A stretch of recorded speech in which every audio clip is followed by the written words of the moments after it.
Welcome to Pindar Poetry. We hope you learned something new. In this video, I will explain how to create a dashboard on Salesforce. First, understand that dashboards are powerful tools for visualizing your data.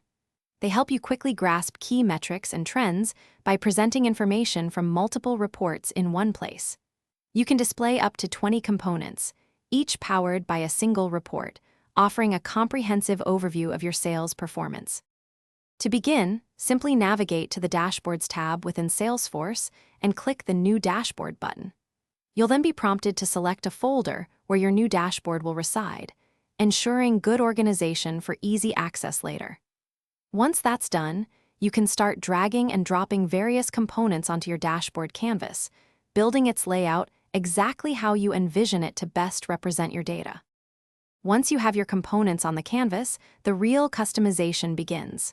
For each component, you'll select a specific report to power its data. Then, choose the best display type, whether it's a clear bar chart, an informative gauge, or a detailed table, to present your information effectively. Don't forget to apply filters to refine the data shown, focusing on what matters most.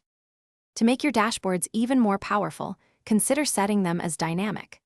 This allows each viewer to see data relevant to them, personalizing their experience. You can also schedule regular refreshes, ensuring your dashboard always displays the most current information without manual updates.